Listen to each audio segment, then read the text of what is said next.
2021 스마트 국토 엑스포 온라인 개막식을 시청해 주셔서 감사합니다.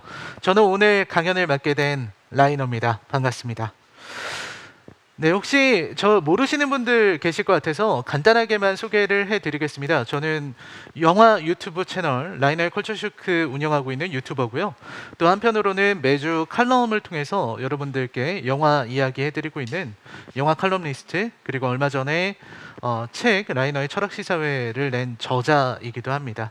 오늘 이렇게 스마트 국도 엑스포 강연 진행을 맡게 돼서 대단히 영광이고 또 감사하다는 말씀 드리고 싶습니다. 무거운 자리에 중요한 역할 맡게 되었는데요. 미력한 힘이 남아 최선을 다하겠습니다. 오늘 이 자리는요, 국내외 공간정보 산업을 선도하는 올해 13년차 행사인 스마트 국토 엑스포의 프로그램으로 많은 분들이 일상 속에서 사용하고 계시지만 잘 모르고 계시는 공간정보 산업에 대한 정보를 쉽게 전달해 드리고자 올해 처음으로 시작한 프로그램입니다. 아쉽게도 갑작스러운 사회적 거리두기 상향으로 인해서 원래 여러분을 직접 만나 뵙고 진행하고자 했던 오프라인 행사를 이렇게 모두 온라인으로 진행하게 되었습니다. 우리 모두 안전하게 각자의 자리에서 토크쇼를 즐겨주시면 좋을 것 같습니다. 그리고 유튜브로 진행되는 토크쇼 이외에도요, 메타버스 기반의 온라인 전시관을 통해 다양한 기업들이 전시를 진행하고 있다고 하니까요, 많은 관심 부탁드립니다. 제가 듣기로는 온라인 전시관에서 스탬프 투어 이벤트 완료하면 주는 이 상품들이 어마어마하다고 하더라고요. 네, 저도 끝나면 온라인 전시관 가볼 생각입니다. 우리 모두 온라인 전시관에서 만나뵐 수 있기를 바랍니다. 자, 그러면 바로 2부 행사 진행해 보도록 하겠습니다. 오늘 제가 소개해 드릴 영화는요, 바로 스티븐 스필버그 감독의 레디 플레이어 1이라는 영화입니다. 사실 유명한 감독의 흥행작이라서 많은 분들이 한 번쯤 들어보셨거나 아니면 직접 보셨을 것 같은 그런 영화인데요. 이 영화를 한마디로 저한테 표현하려고 하자면 저는 이렇게 말하고 싶습니다. 이 영화는 덕후들을 위한 추억팔이 영화다, 이런 거죠.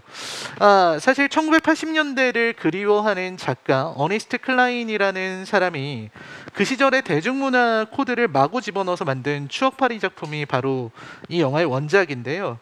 그러니까 영화도 크게 다르지가 않습니다.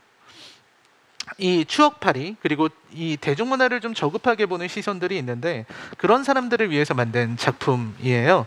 하지만 막상 영화를 보고 나면은 고개를 저절로 끄덕이게 되는 부분들이 있습니다. 왜냐하면 이 대중문화를 바탕으로 만든 레디 플레이어 1은 말하자면 꿈의 실현이라고 할 수 있기 때문이죠. 사실 이 영화의 상상력이라는 것도 그렇게 대단한 것은 아닙니다. 이 장자의 호전몽이라고 하나요? 그러니까 상상력 자체가 가상현실 세계, 게임 속 세계에 가상의 내가 있고, 그리고 가상의 내가 진짜 나인지 아니면은 현실의 내가 진짜 나인지 하는 것들, 이런 것들은 사실 우리가 그동안 많이 봐왔던 것들이죠.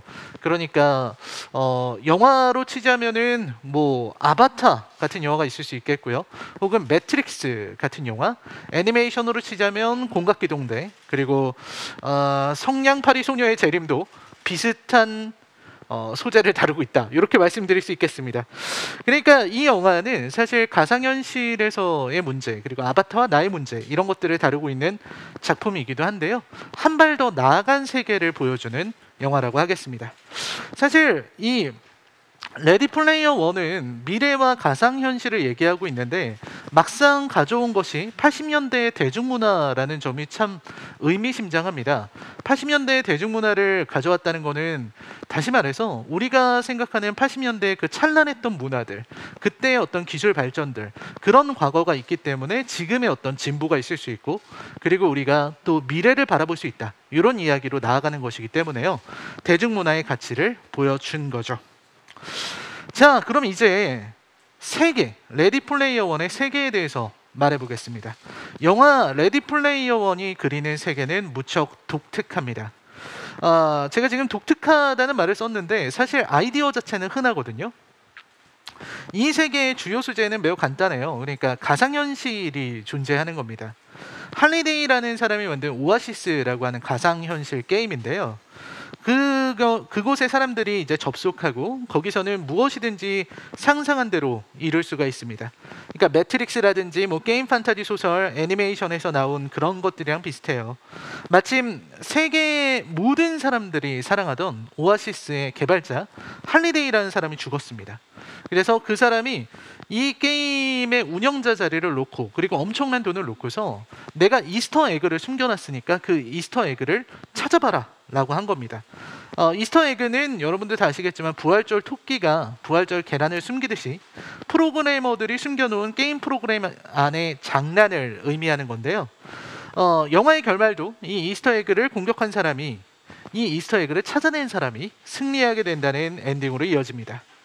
근데 제가 여기서 좀 말하고 싶은 건 이런 거예요. 악당을 무찌르고 이런 내용도 좋지만 이 세계의 기술에 대해서 좀 이야기를 하고 싶습니다. 이 세계의 배경은 2040년의 미래인데요. 뭐 다양한 기술들이 나와요. 이제 뭐 드론으로 피자를 배달한다든지 혹은 우리가 HMD 그러니까 헤드 마운트 디스플레이라고 하죠. 그걸 통해서 VR 기술을 바탕으로 가상현실에 접속하는 그림이 나옵니다. 근데 이런 기술들은 지금 우리 현실에서도 이미 실현 가능하고 상용화되어 있는 것들이에요. 그러니까 뭐 오큘러스라든지 바이브 같은 이런 것들을 활용해서 이제 가상현실 세계에 들어가고 그리고 거기서 이제 VR 같은 거 많이 해보셨잖아요. 특히 영화에서 나오는 것처럼 트레드밀을 이용해서 가상현실 세계를 내가 직접 걸어볼 수 있는 이런 것들은 현실에서도 지금 나오고 있는 기술입니다. 그러니까 2040년에 할 수 있는 거라고는 하지만 현실에서 할 수 있는 꿈이 아니라는 거죠. 이러한 어떤 기술 진보가 현재에 머무르고 있다는 것은 오히려 강력한 현실성을 부여해주고 있습니다. 그리고 게임 내에 나오고 있는 UI 같은 것들도 이미 현실에서 구현 가능한 그런 것들이고요. 즉, 이 영화의 의도를 저는 그렇게 읽고 싶어요. 이 SF 영화지만 혁신을 말하는 것이 아니라 지금 가능한 것을 말하고 있다는 것은 다시 말해서 혁신을 배제하고 예측 가능한 미래를 그려내고 있다는 것이죠. 오아시스는 하나의 장대한 시뮬레이션이고 무한한 가능성의 세계입니다. 무엇이든지 가능한 세계 그리고 무한한 가능성이 겹쳐진 공간이기도 하죠. 하지만 여기서 우리가 좀 의구심이 듭니다. 그래요. 뭐 들어가는 VR이라든지 이런 기술은 충분히 지금도 가능한 것들이고 뭐 가상현실 게임이야 얼마든지 있는데 문제는 저런 온라인 게임을 만들었을 때 이 버그들은 어떻게 다 잡지? 이런 생각이 드실 거예요. 특히 이제 개발자분들이라면 지금 벌써 머리가 아프실지도 모르겠습니다. 하지만 영화는 이제 그런 세계의 중첩이라든지 캐릭터들 간의 간섭으로 인해서 일어나는 문제들 이런 것들에 대해서는 굳이 언급하지 않았습니다. 그래서 우리는 영화의 후반부에 엄청나게 많은 캐릭터들이 등장하고 그리고 IOI의 직원들이 우르르 무너지는 그런 모습들을 영화 속에서 실제로 볼 수 있게 되는 것이죠. 그렇습니다. 사실 저는 늘 상상을 합니다. 뭐 우리가 보는 인터넷 소설이 그렇고 만화가 그렇고 또 영화가 그렇듯이 우리가 우리의 현실을 넘어선 새로운 세상에서 우리의 상상력을 펼쳐낼 수 있는 새로운 삶을 살 수 있기를 저는 바라고 있거든요. 새로운 세상, 새로운 공간, 가상현실의 세계에서 우리는 곧 신과 같은 존재가 될 겁니다. 왜냐면 우리가 만드는 모든 프로그램 명령어가 우리가 짠 모든 코드가 그 가상현실 세계에서는 우리의 상상을 현실로 만들어주는 어떤 마법의 도구가 될 수 있을 거기 때문이죠. 그리고 실현이라는 단어를 생각하면 되게 의미심장합니다. 우리는 그 세계에서 어쩌면 모든 것이 가능한 세계에서는 우리의 상상력이 부족한 걸 한탄하게 될지도 모르겠습니다. 왜냐하면 모든 것이 상상으로 모든 것이 가능한 세계에서는 상상력이 곧 힘이기 때문이죠. 자, 그러면 이 영화 자체는 이스터 에그를 찾는 영화인데 그리고 그 게임이고 그 이야기인데 이걸 오늘 스마트 국토 엑스포에서 진행하는 이유는 무엇일까? 아주 간단한 얘기입니다. 영화에서 그린 가상현실의 이야기, 메타버스의 이야기가 먼 미래의 일이라고 했을 때 지금 우리 곁에 다가온 것들도 있습니다. 우리 곁에 다가온 것이 뭐냐면 바로 시뮬레이션이죠. 우리에게 많은 시뮬레이션 게임들이 존재하죠. 시뮬레이션은 지금도 있습니다. 특히 그 중에서도 우리가 도시, 국토 이런 걸 생각하면 빼놓을 수 없는 시뮬레이션 게임이 바로 심시티라든지 혹은 시티즈 스카이라인 같은 도시계획 시뮬레이션 게임일 겁니다. 여러분들이 아마 심시티는 모르시는 분들이 없을 것 같고요. 요즘 대세는 시티즈 스카이라인인데요. 시티즈 스카이라인 같은 경우는 사실 쉽지 않은 게임이에요. 저도 심시티는 굉장히 잘하지만 시티즈는 인구수가 10만 명만 넘어가도 진짜 허덕이게 됩니다. 이걸 어떻게 이 도시 문제들을 어떻게 해결해야 될까 이런 생각이 들어요. 그런데 서울의 인구수가 1000만이란 걸 생각하면 정말 어떻게 이런 게 가능하지? 라는 생각이 들 정도로 그런 걸 한번 체험해 볼 수 있는 게임이 시티즈 스카이라인입니다. 근데요, 시티즈 스카이라인 같은 시뮬레이션 게임은 그 안에서 사람들이 상상력을 마음껏 발휘해서 내가 만들고 싶은 도시를 마음껏 만들 수 있는 그런 게임이잖아요. 근데 시티즈의 진짜 고수들은요, 게임을 재밌는 현상이 벌어져요. 그분들이 추구하는 거는 자신의 상상력을 동원한 상상의 도시를 그리는 게 아니라 오히려 지금의 세계를, 기존의 세계를 그대로 옮기는 작업을 하고 그 작업을 높게 평가합니다. 참 재밌는 일이죠. 뛰어난 시뮬레이션 게임을 만들었더니 마음껏 상상해봐라 이렇게 만들었더니 그 게임의 소스를 가지고 그리고 그 가능성을 가지고 현실을 최대한 비슷하게 묘사하는 일을 하고 있는 거예요. 여러분들도 인터넷에서 이런 여러 커뮤니티 게시판이나 이런 데서 서울을 그대로 만들어 봤습니다 라고 하면서 게임에서 서울을 구현한 부분이라든지 혹은 뭐 부산을 구현해 봤어요 라고 하면서 부산의 골목골목까지 완벽하게 똑같이 게임으로 만들어서 즐기는 찐 고수들의 실력을 보신 적이 있을 겁니다. 그런 겁니다. 현실을 최대한 유사하게 묘사하는 것이 실력자들의 주된 목표가 되었다. 그러니까 플라톤이 보면은 그런 거죠. 역시 봐라. 예술은 다 모방이다 이렇게 얘기할지도 모르겠는데요. 개인의 상상보다도 저는 이렇게 생각합니다. 개인이 어떻게 보면 할 수 있는 상상보다도 그동안 인류가 많은 사람들의 지혜와 시간이 겹쳐서 나타난 지금 이 현실의 도시야말로 우리가 게임을 통해서 구현하고 싶은 최고의 도시일지도 모르겠다라는 생각이 들었습니다. 시뮬레이션으로 만든 가상의 세계는 우리에게 많은 것을 전달해주고 있습니다. 사실 MMORPG 같은 게임을 해보시면 아시겠지만 거기서는 현실에 많은 것들이 드러나 있어요. 예를 들어서 리니지 같은 게임에서는요, 혁명 전쟁이 일어난 적도 있었습니다. 그러니까 상위 유저들이 소위 사냥터를 점령하고 있으니까 이 초보 유저들이 자기들끼리 힘을 합쳐서 반발하고 그리고 혁명 전쟁을 일으켰던 이런 일이 있었거든요. 바츠 해방 전쟁이라고 하는 전쟁입니다. 마찬가지로 제가 자주 하는 게임 중에서는 이제 와우라는 게임이 있어요. 월드 오브 워크래프트라는 게임인데 그 안에는 현실과 되게 유사한 사회 구조 혹은 사회적 관계가 펼쳐지고 있어요. 어떤 거냐면 이제 흔히 레이드라고 하는 건데 그걸 하기 위해서 사람들은 조직을 구성하고 리더를 정하고 그 안에서 자기들끼리의 이제 역할을 부여하고 모두가 공통의 목적을 달성하기 위해서 이렇게 힘을 모으게 됩니다.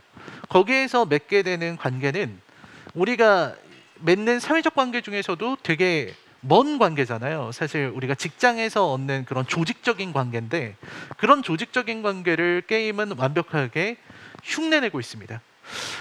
그것뿐만 아니라 게임 속에서 사회가 구성된다는 거는 많이 보실 수 있는 내용일 거예요. 제가 말하고 싶은 건 뭐냐면요.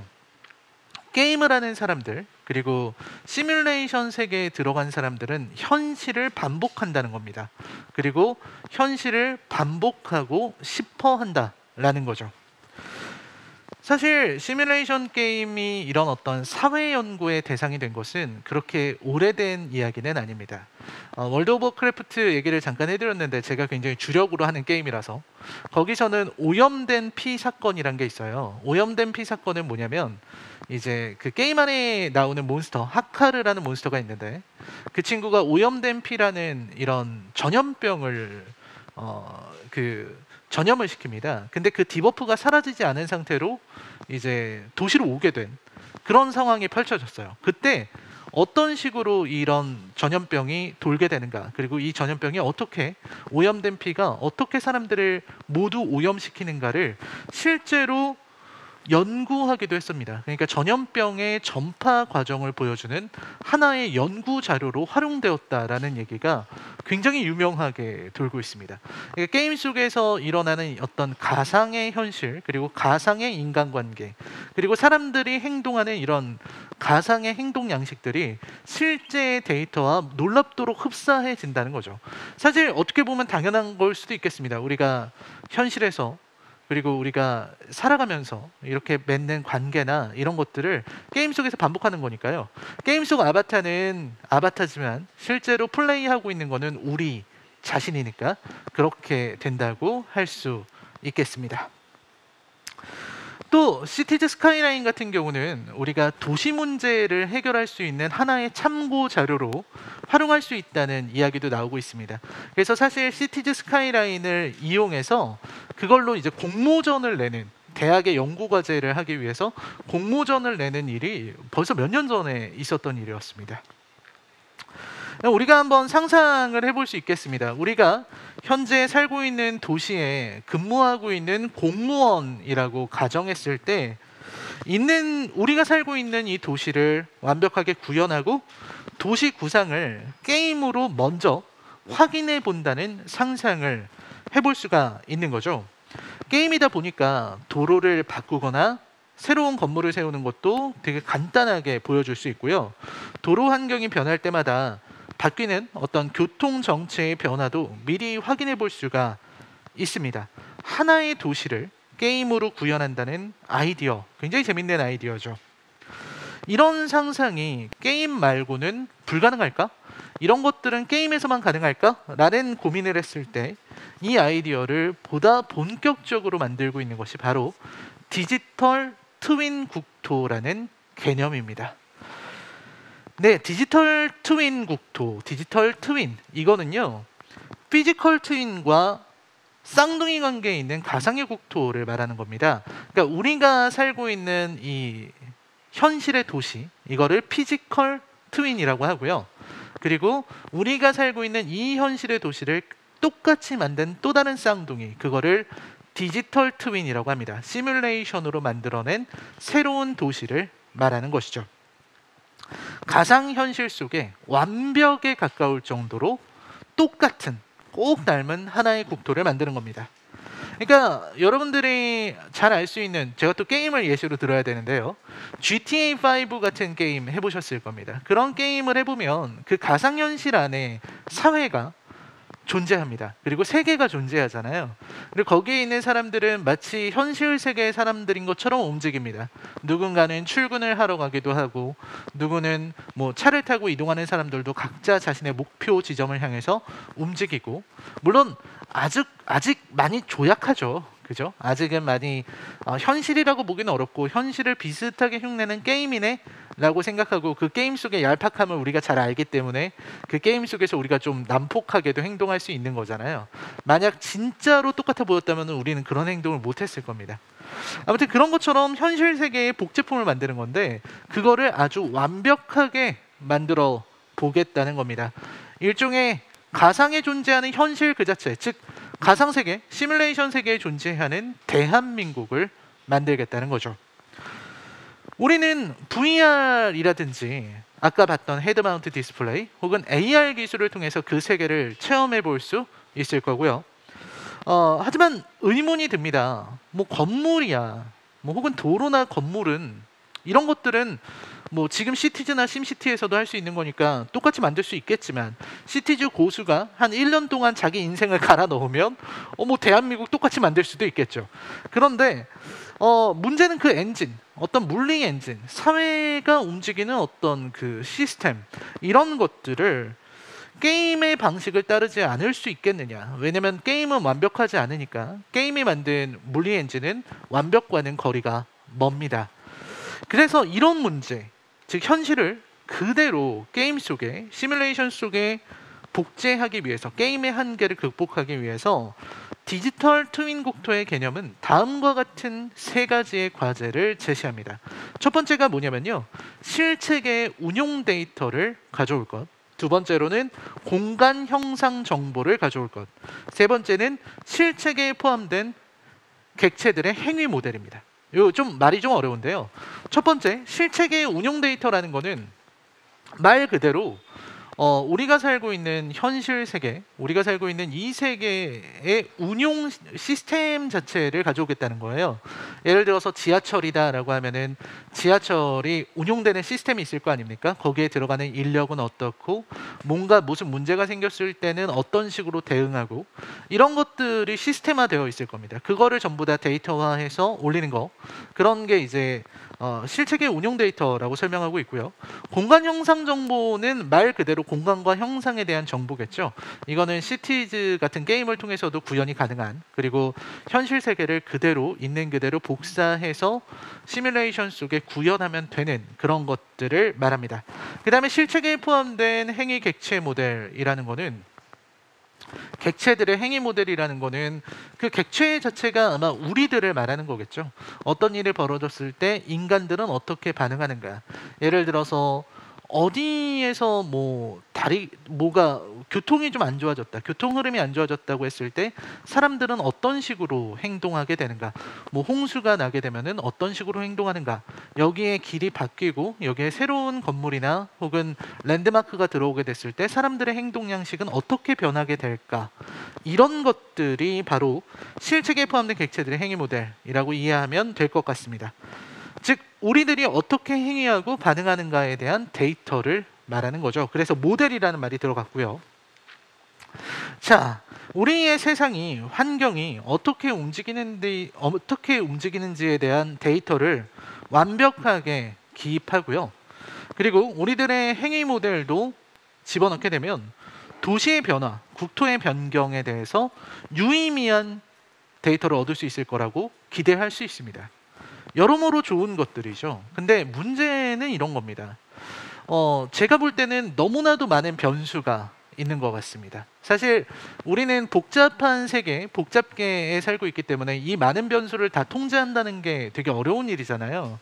그러니까 우스갯소리지만 그 기상청의 그 대단한 슈퍼컴퓨터로도 날씨를 완벽하게 알 수 없는 게 사실 우리가 갖고 있는 한계라고 할 수 있겠습니다.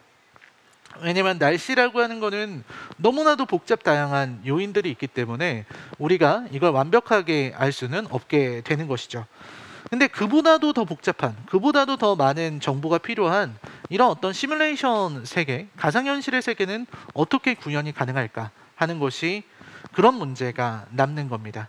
그래서 지금의 상황에서 디지털 트윈 국토는 다양한 가능성을 갖추고는 있지만 모든 면을 다 만족할 수는 없을 걸로 보입니다. 정말 이 디지털 트윈 국토가 국민들의 삶에, 그리고 국가의 어떤 도시계획과 그리고 개발계획에 유의미한 형태 혹은 아주 절대적인 영향을 주는 완벽한 모습이 되기까지는 조금 더 시간이 필요할 것 같다는 생각이 듭니다. 하지만 영화 레디 플레이어 1과 비교해서 생각해 보면요, 디지털 트윈 국토는 비록 그 안에 존재하는 시스템이 완벽하지 않더라도 우리가 그 안에 들어가서 행위할 수 있다는 그런 점에서 더욱 유의미한 변화는 물론 우리 실생활에서도 도움을 받을 수 있을 거라는 생각이 들어요. 영화에서는 가상현실 공간을요, 일종의 놀이라든지 혹은 레저, 또는 새로운 사회에서 새로운 나를 만나는 공간, 그리고 그 안에서 새로운 인간관계를 하는 그런 것들로 활용했습니다. 근데 현실의 디지털 트윈 국토는 그런 어떤 게임이 아니더라도 충분히 우리를 즐겁게 할 수 있을 거라고 생각을 합니다. 왜냐하면 디지털 트윈 국토의 활용이 정말 무궁무진하다고 생각되기 때문이죠.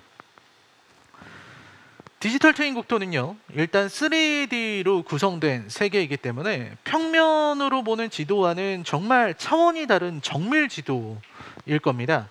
이 자체로 3D로 구현될 수 있기 때문에 교통에 있어서는 정말 혁신적인 정보 전달이 가능해집니다. 그뿐만이 아니죠. 도로에 이어서 건물, 지하철, 국토의 높낮이가 전부 반영된 정보체계이기 때문에 마치 현실 세계를 해킹하는 것 같은 그런 식의 어떤 정보를 파악할 수 있게 만드는 장이 될 겁니다. 지금 디지털 트윈 국토와 관련된 이런 홍보글이나 이런 것들 혹은 기사들을 읽어보면 소방 출동의 골든타임 확보 기술을 디지털 트윈 국토를 통해서 확보할 수 있다는 식의 이야기가 나오고 있어요. 그러니까 어떻게 보면은 이런 소방 출동이라든지 이런 면에서 디지털 트윈 국토는 활용할 수 있는 것들이 굉장히 많은 거죠. 영화에서처럼 우리가 직접 이 디지털 트윈 국토에 접속해 볼 수 있다는 생각도 하게 됩니다. 현실과 완벽하게 똑같이 만들어진 이 국토에 접속해서 국토의 상황을 우리가 미리 보기 하는 이런 일이 가능해질 수 있다는 생각이 드네요. 사실 요즘도요, 구글 뭐 스트리트 뷰라든지 혹은 뭐 네이버나 다음 같은 포털 사이트가 제공하는 거리 뷰 서비스가 있죠. 그런 걸 통해서 내가 가보고 싶은 곳을 가보는 그런 좀 짠하긴 하지만 방구석 여행을 하시는 분들도 있다고 들었습니다. 하지만 디지털 트윈 국토 시스템은 그야말로 현실 그 자체를 모방한 것이기 때문에 우리가 그 안에 들어갈 수 있는 거잖아요. 그러니까 더 신나는 경험을 할 수도 있고 또 이제 방구석 여행도 훨씬 더 즐겁게 할 수 있지 않을까 하는 생각이 듭니다. 특히 이런 디지털 트윈 국토의 어떤 정보와 시스템은 우리가 새로운 곳을 찾아갈 때 혹은 여행을 할 때 굉장히 큰 도움이 될 거라는 생각이 들어요. 당연하겠지만 전략적인 활용도도 매우 높을 겁니다. 영화에서도 플레이어가 게임을 끝내기 위해서는 이제 이스터 에그를 찾아야 되는데 그걸 찾기 위해서 이 공간 정보라든지 어떤 이런 것들을 활용하는 모습들이 보입니다. 마찬가지로 뭐 우리가 어떤 요인 경우를 한다거나 혹은 어떤 국가적인 전술 전략을 세우는 데 있어서 디지털 트윈 국토가 제공하는 하나의 시뮬레이션, 이 시뮬레이션이 우리로 하여금 더욱더 정교한 전술을 구축하고 그 전술을 사용할 수 있도록 도움을 줄 것이라고 생각이 듭니다. 우리가 서둘러서 디지털 트윈 국토의 기술을 완성해야 되는 이유이기도 하죠. 사실 저는 좀 이런 생각이 들더라고요. 이 디지털 트윈 국토가 되게 되면 이게 너무나도 가공할 정도로 정교한 거잖아요. 사실 옛날에 정말 그 옛날 사람들은 이 지도라는 것 자체가 엄청나게 정보 가치를 갖고 있는 거라서 이 삼국지에서는 장송 같은 사람이 지도를 들고 돌아다니기도 했었죠. 그런 것처럼 이런 정보가 외부로 유출될 가능성 또한 고려해야 될 거라고 생각이 듭니다. 정보로 가공된 세계, 이 세계는 그 자체로 정보라는 점에서 오히려 물리적 한계를 넘어설 수도 있을 것 같다는 생각이 들기 때문입니다. 자, 이제는 바야흐로 가상현실의 세계입니다. 영화 레디 플레이어 1에서 우리가 바라보던 꿈의 세계가 가상현실에 펼쳐져 있죠. 하지만 우리가 바라는 꿈의 다른 쪽에는 현실 그 자체가 있습니다. 아까 말씀드린 것처럼 만화 속 캐릭터, 만화 속 세상, 내가 마인크래프트의 세상에 접속하는 이런 꿈의 세계가 펼쳐져 있는 반면에 다른 쪽에는 현실 그 자체가 꿈인 셈입니다. 가상현실, 무한한 가능성의 공간에 펼쳐진 그리고 얼마든지 들어가고 나오고 또 시험할 수 있는 이 새로운 공간이 현실로 다가오는 시점을 우리는 살아가고 있습니다. 이런 시대에 우리가 어떤 것을 가상현실은 이제 사실 우리가 상상하는 것보다 훨씬 더 빠르게 우리의 곁으로 다가오게 될 것 같은데요. 이러한 시대에 우리가 무엇을 상상해야 될까요? 디지털 트윈 국토가 현실화되기 위해서 필요한 것은 무엇일까요? 그리고 이러한 시대의 변화가 우리의 삶을 어떻게 바꿔갈까요? 새로운 시대를 맞아서 새로운 질문이 필요합니다. 그래서 2부에서는요, 이러한 질문들을 바탕으로 전문가 패널들과 이야기를 나눠 보겠습니다. 그러면 2부 넘어가기 전에요, 우리가 궁금해하는 디지털 트윈 국토로 변화될 미래를 영상으로 먼저 만나보시죠. 저는 2부에서 찾아뵙겠습니다. 감사합니다.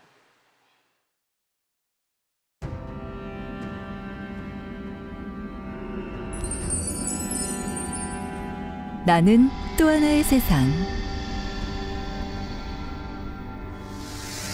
또 하나의 국토,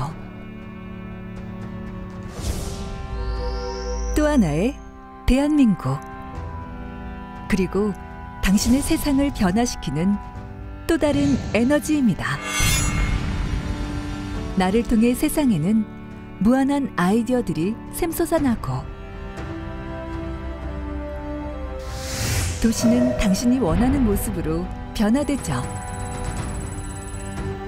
우리는 어디서든 당신과 쉽게 연결될 수 있고, 다양한 생각들은 서로 결합하여 더 안전하고 스마트한 세상을 창조하겠죠. 그렇게 당신의 세상은 더 빠르게 발전할 것입니다. 나는 현실 세계를 똑같이 옮겨놓은 가상세계 쌍둥이 디지털 트윈과 대한민국의 국토가 만나 탄생하였습니다. 당신과 함께하는 모든 지하, 지상, 실내, 공중 등 다양한 공간 정보는 나를 통해 분석되며 새로운 대안을 만들어낼 것입니다.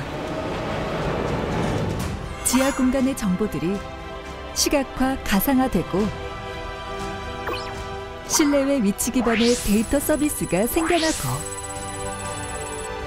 IoT 센서 정보 등을 활용하여 시설물을 연계하고 도시 온도를 낮추기 위한 주변 지역의 바람 세기, 방향을 예측하기까지 국토와 도시의 문제를 예측하고 대비할 수도 있죠. 이렇게 무한하게 변화될 나는 오롯이 당신의 생각에서 비롯될 것입니다. 생각해보세요. 멋지지 않나요? 미래는 바로 지금 이곳에 있습니다.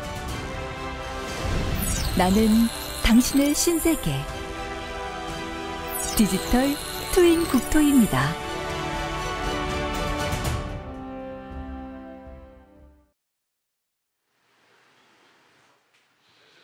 네, 안녕하세요. 다시 돌아온 라이너입니다. 자, 2021 스마트 국토 엑스포 주요 무비 토크쇼 2부 패널 토크를 시작해 보도록 하겠습니다. 자, 1부와 다르게 제 옆에 많은 분들이 나와 계신데요. 오늘 저와 함께 이 궁금증을 해결해 볼 네 분의 전문가 패널 한 분씩 소개해 드리도록 하겠습니다. 우선 바로 제 옆에 계신 지인 컨설팅의 장은미 대표님 나오셨습니다. 안녕하세요. 안녕하세요. 네, 저는 지인 컨설팅 대표 장은미입니다. 낮에는 회사에서 그 공간 정보 관련 컨설팅 일을 하고요. 저녁에는 서울시립대에서 공간 정보 관련 과목을 가르치고 있습니다. 반갑습니다. 네, 장은미 대표님 나오셨고요. 그 다음으로 옆에 계신 분은요, 한국정보화진흥원의 황종성 연구위원님 나오셨습니다. 안녕하세요. 네, 반갑습니다. 저 황종성이라고 하고요. 저희 기관이 얼마 전에 이름을 바꿨어요. 한국지능정보화진흥원으로 바뀌었고요. 한국지능정보화진흥원. 네. 그리고 저는 그 아울러서 아마 제가 이 자리에 그 초청을 받을 수 있었던 거는 지금 이 스마트 시티 국가 시범 도시 중에서 부산 국가 시범 도시의 그 마스터 플래너를 맡고 있습니다. 아마 오늘 저희가 어떻게 공간 정보 그리고 디지털 트윈 국토를 스마트 시티에 연계하는지 좀 설명을 드릴 수 있을 것 같습니다. 반갑습니다. 네. 좋습니다. 황종성 연구위원님이셨습니다. 자, 그리고 제 옆에는요, 2부 토크 프로그램의 진행을 함께 또 해주실 분들 중 하나인데요. 사실 이분들이 소개해 주시면은 그 어렵다는 과학도 귀에 쏙쏙 들어오고 이해가 잘 된다는 과학의 대중화를 위해서 다양한 콘텐츠를 만들어주고 계신 분입니다. 현직 과학자 크리에이터 팀이죠. 안델과학팀의 먼저 궤도님부터 인사드리겠습니다. 안녕하세요. 예, 안녕하세요. 안델과학의 과학 크리에이터로 참여하고 있는 과학 커뮤니케이터 궤도입니다. 예, 스마트 국토와 메타버스에 대한 이야기를 오늘 좀 쉽게 들려드리기 위해서 이렇게 왔는데 분위기가 조금 어두운 것 같아서 네네. 네, 2부 좀 살려보도록 하겠습니다. 좋습니다. 예. 네, 2부를 살려주실 또 한 분, 네, 안델과학팀의 양님 나오셨습니다. 네, 안녕하십니까. 38만 과학 크리에이터 함께 활동하고 있는 안델과학 약이라고 합니다. 일단은 궤도님보다 전 더 밝은 옷을 입고 왔거든요. 네, 그래서 더 여기를 좀 화사하게, 또 이마가 좀 제가 화사하지 않습니까? 너무 밝아요. 네, 밝죠. 그래서 오늘 좀 캐주얼하게 이 행사 잘 진행해 보도록 하겠습니다. 네, 또 하나의 조명이 있는 것 같은 양님의 말씀 감사했고요. 자, 오늘 요즘 코로나 때문에 사회적 거리두기가 많이 상향돼서 우리가 이렇게 온라인으로 진행하게 됐는데요. 요즘 어떻게 지내고 계신지 안부 한 번씩 여쭤보고 하면 좋을 것 같아요. 이번엔 반대로 순서를 반대로 해볼게요. 양님 요즘 어떠세요? 사실 요즘 코로나19 때문에 뭐 여러 오프라인 행사들이 사실 없어지고 있죠. 네네. 그래서 저희 온라인 콘텐츠 만드는데 더 많은 관심이 있는 것 같아요. 그리고 이 코로나19를 어떻게 보면은 타개하기 위해서, 이 문제를 해결하기 위해서 지금 과학 기술들이 굉장히 많이 주목을 받는 것 같아요. 뭐 백신이라던가 혹은 이런 디지털 트윈, 뭐 메타버스 이런 쪽에 관심이 굉장히 많아져서 바쁘게 저희는 콘텐츠 만들면서 지내고 있는 것 같습니다. 코로나 때문에 오히려 더 바빠졌다는 말씀이셨고요. 네. 궤도님은 어떻게 지내셨나요? 예, 뭐 오프라인 행사 저희가 준비를 하고 있었던 건 좀 있었는데 코로나 때문에 좀 취소된 것들도 있고 네, 그러다 보니까 좀 아쉬움은 있지만 양님 말씀하신 것처럼 네. 온라인에 좀 치중할 수 있어서 좋고 네네. 그리고 이 코로나가 좀 점점 지속화되다 보니까 사람들이 이 신뢰도가 높은 정보에 대한 갈망이 굉장히 강해졌습니다. 네네네. 네, 이 말은 즉 과학자들이 많은 이야기를 할 수 있는 시대가 됐다. 네, 그래서 더 많은 과학자들의 이야기를 전해드리기 위해서 네. 저희가 더 열심히 하겠다. 네, 이런 생각을 갖고 있습니다. 예. 지금 두 분께서 역시 유튜버답게 이제 행사가 없어서 안타깝다. 하지만 우리 컨텐츠 잘 만들 거다. 이런 말씀해 주셨는데요. 우리 장 대표님은 어떠세요? 네, 저도 그 바쁜 일은 계속 바쁘고요. 네. 그리고 한가해졌다라고 생각됐는데 또 바빠지는 일이 또 생기고 그래서 제 생각에는 코로나하고는 별로 상관없이 열심히 일을 하고 있다 말씀드리겠습니다. 그렇군요. 그러면 우리 황종성 의원님은 어떠십니까? 네, 그 코로나 때문에 바빠지셨다 그랬는데 정말 그런 일이 생기더라고요. 저 같은 경우에는 저희들이 이제 국제 회의 뭐 많이 하는데 예. 옛날에 이제 출장을 가야 되니까, 해외 출장 가야 되니까 그렇게 흔치 않았거든요. 근데 네. 요새는 온라인으로 하니까 정말 너무 또 식차도 맞지 않아 가지고 뭐 밤에 새벽에 이제 회의를 하는데 좀 특징적인 게 요새 이제 국제적으로 많이 이제 이 관심을 갖고 있는 게 지금 이런 현실 공간하고 어떻게 그 데이터를 연결할 것이냐, 또 현실 공간에서 그 가상 공간의 데이터들을 어떻게 그 지능 기술을 통해서 사람들에게 전달할 것이냐. 거의 지금 요새 추세는 그런 쪽에 지금 몰려 있는 것 같고요. 뭐 하여튼 저는 코로나 때문에 그런 어떤 이런 뭐 회의나 뭐 이런 자리를 좀 많이 갈 수 있게 됐습니다. 네. 제가 오늘 이 네 분과 이야기를 나눠보니까 역시 미래는 이공계에 있다는 게 맞는 말인 것 같습니다. 코로나인데도 여전히 바쁘게 지내고 계신 네 분과 함께 할 거고요. 자, 오늘 프로그램 1부에서 제가 잠깐 진행했었던 레디 플레이어 원이라는 영화를 통해서 미리 만나본 미래 세계, 그리고 또 디지털 트윈 국토에 대한 얘기를 해보려고 하는데요. 네 분께서 다 영화를 보고 오신 걸로 알고 있습니다. 그래서 영화를 어떻게 보셨는지 좀 먼저 감상을 들어보도록 하겠습니다. 궤도님 어떻게 보셨나요? 예, 굉장히 잘 만든 영화라는 생각이 좀 일단 들고요. 네네. 이 영화 안에서 현실과 가상 세계를 굉장히 자유롭게 이동을 합니다. 예, 그것부터 굉장히 잘 만들었고, 특히나 저희가 이제 메타버스 하면 하드웨어와 소프트웨어가 좀 뒷받침이 돼야 되는데 네네. 하드웨어 장비라든지 뭐 이런 소프트웨어 구현이 굉장히 잘 돼 있다. 네, 이런 생각을 할 수 있었고요. 또 특이한 점은 이 현실 세계랑 동일하게 그 안에서도 산업이라든지 뭐 계급 구조라든지 이런 것들이 굉장히 잘 구현이 되어 있고, 특히나 이 게임 산업에 대한 굉장히 흥미로운 특징들이 잘 드러나는 영화가 아닌가. 네, 이런 생각을 하면서 저는 봤습니다. 네. 게임 산업에 대한 어떤 특징들, 그리고 그 안에 있는 어떤 산업 구조. 예, 저도 게임 좋아하거든요. 네. 예. 그렇군요. 양님께서는 어떠신가요? 이 영화 처음 나왔을 때 봤을 때 그때 느낌은 과연 이런 미래가 올까? 너무 먼 미래 이야기 아닌가? 이런 생각이 들었었거든요. 근데 그 이후에 이 프로그램을 준비하면서 오랜만에 봤는데 정말 가까이 와 있더라고요. 정말 가까이. 코로나19가 지나면서, 그리고 어떻게 보면 그때 표현했던 여러 가지 상상이었죠. 근데 그런 게 지금 이미 눈앞에 와 있는 것들도 있고 해서 다시 보면서 정말 잘 만든 영화 아닌가. 역시 스필버그 감독의 상상. 정말 대단하다. 뭐 이런 생각 네. 해봤습니다. 역시 스필버그였다. 그리고 상상은 우리 앞에 다가와 있다라는 말씀을 하셨는데요.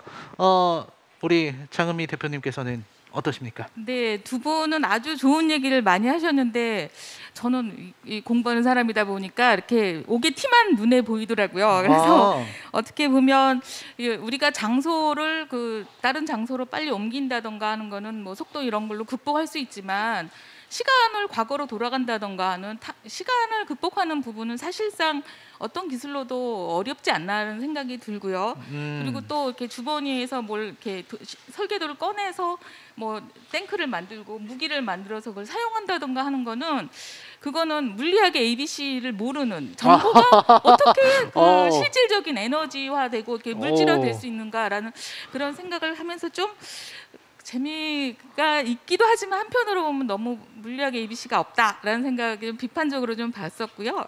네네. 그리고 굉장히 저는 마음에 드는 얘기입니다. 그러셔요? 네, 저 비판 이런 거 좋아하거든요. 근데 이 스필버그 되게 훌륭하신 분이긴 한데 공룡이나 뭐 짐승 뭐 괴물 뭐 이런 거에 대한 뭐 약간 로망? 네, 로망이 있는 건지 아니면 두려움이 있는 건지 거기서도 역시 그런 내용이 반복이 되는 걸 봐서 상상력이라는 것을 뛰어넘어봐야 그 큰 범위를 벗어나지 못하고 있다라는 상상력의 한계까지. 네, 그런 것까지 느꼈습니다. 양님 표정이 좀 어두워지신 것 같은데요. 아까 밝게 하신다고 하셨는데. 아닙니다. 제 이마는 여전히 빛나고 있고요. 네네. 근데 또 저는 또 다양한 의견이 있을 수 있지 않나 이런 말씀으로 또 네. 부정적인 의견은 다 편집됩니다. 네, 편안하게 해주시고 저희는 또 살려야 되니까 분량을. 네, 맞습니다. 지금 뭐 생방송으로 나가고 있다는 말씀 다시 한번 드리고요. 자, 물리학의 ABC가 없다. 상상력도 한계다. 황종성 위원님은 어떻게 보셨습니까? 아니 저에게는 상당히 교육적인 영화였던 게 사실 제가 이제 게임을 잘 안 하거든요. 제가 가장 최근에 한 게임이 이게 지뢰찾기. 지뢰찾기요? 예. 지뢰찾기가 이제 한데 이 영화를 보니까 게임의 세계가 이제 어떻게 돌아가는구나 이제 그런 걸 알 수 이제 있었고요. 그리고 이제 당연히 저는 이제 이런 스필버그 감독이 고민했던 것들을 좀 약간은 이해할 수 있겠더라고요. 뭐냐면 결국은 이제 가상 세계와 현실 세계, 우리 인간은 사실 이 두 개에서 살거든요. 예를 들면 디지털이 나오기 이전에도 소설책 같은 거를 읽으면서 예를 들어 자기의 현실과는 다르게 꿈을 꿔보기도 하고 이런 것도 다 사실은 우리가 어떻게 보면 그게 이제 일종의 가상 세계를 이제 만드는 건데 이 가상 세계와 현실 세계를 이제 어떻게 이제 서로 이렇게 연결하고 구조화하느냐 생산적으로 그것도 이제 그게 사실은 사람들이 굉장히 오랜 기간 동안 고민해온 문제이기도 한데. 저는 이제 스필버그 이 영화 이제 끝에 보면은 이제 다시 이제 현실의 중요성에 대해서 이제 얘기를 이제 하잖아요.